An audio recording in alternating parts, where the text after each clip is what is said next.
that it suggests a stunning series of links, not only in terms of the physical appearance of the monuments, but also in terms of astronomical alignments, and in terms of the very secretive exploration of these worlds by our organizations here in the United States, by our scientists. A stunning series of alignments and connections have been shown to me in these computer printouts that Richard Hoagland has prepared. I am more and more convinced that there is something very, very peculiar going on, and that there is indeed a terrestrial connection, as Richard puts it, between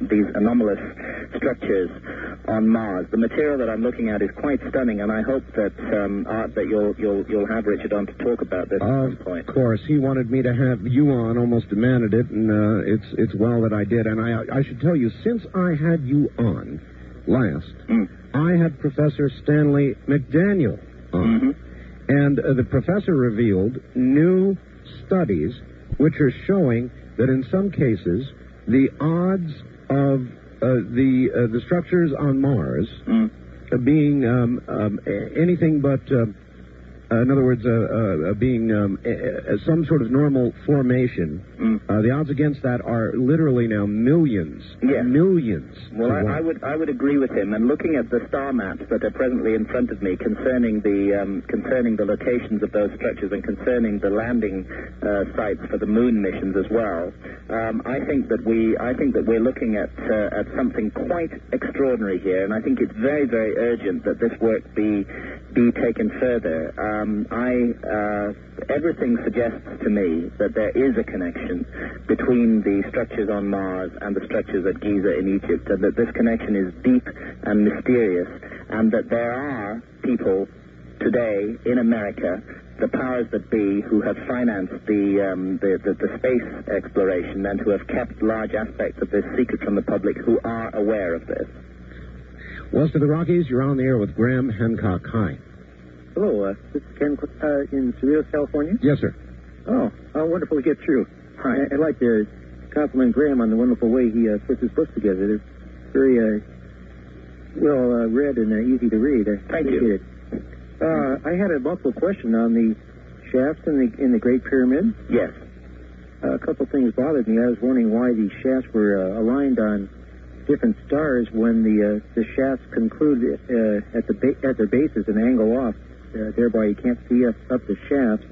And I was wondering if these shafts were continued on their normal course, would they possibly align on any chambers that we are unaware of in the Great Pyramid? And I had one more question. All right, well, hold that one. Let's tackle that one. It is interesting. Let's tackle that one first. The shafts were never intended as sighting instruments on stars. The two shafts from the upper chamber, which cut all the way through the body of the monument and exit on the outside of the monument, the southern shaft of the upper chamber, targeted the lowest of the three stars of Orion's belt in 2500 BC. But it was never intended as a sighting instrument by which that star could be seen. As a matter of fact, the shaft first goes in horizontally for about 8 feet before rising at the 45-degree angle that targets it like the barrel of a gun on that star. So what is intended here is a symbolic connection with the star, not any kind of sighting instrument. And secondly, in terms of hidden chambers, the most inviting shafts are the northern and southern shafts of the lower chamber, which Egyptologists on no good basis like to call the Queen's Chamber. Right. The northern and southern shafts of that chamber, neither of them exit on the outside of the monument. The northern shaft was partially explored in 1993 until the robot came to a curve in the shaft around which it could not be negotiated. Doesn't mean it can't be explored, but it requires further work on modifying the robot to take it round the corner. Might there be a possibility that these shafts might be pointing to something downward rather than just upward? Yeah, I think you're raising a very good point. My impression of all of these features of the Great Pyramid is that they were deliberately designed to stimulate inquiry and to raise questions of exactly the kind that you're asking. And the unfortunate fact is that it's only really in the last 4 or 5 years that people have started to look seriously into these implications, and I want to pay credit here to the vitally important work of my co-author, Robert Bauval, who is the discoverer of the Orion correlation, of the correlation between the three belt stars of the constellation of Orion and the three Great Pyramids, and it is also Robert who calculated the alignment of the southern shaft of the lower chamber with the star Sirius, which was considered to be the celestial counterpart of the goddess Isis. Now, it's this southern shaft that terminates, as I mentioned about half an hour ago,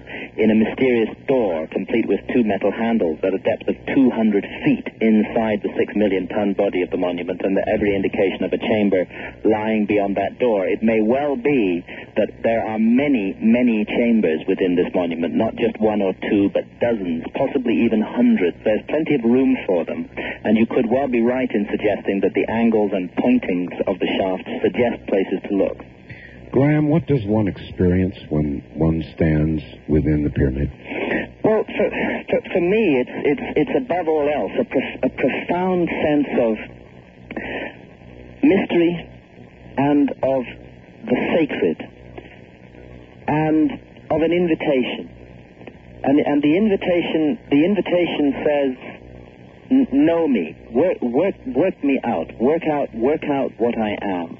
Don't just stand there awed, but figure me out. This is what the pyramid says more than anything else. It invites me to use my mind and to try and work out what it is. And this is why I feel Egyptologists have done us such a horrible disfavor over the last 150 years by telling us that they have all the answers and that we need not think about this monument.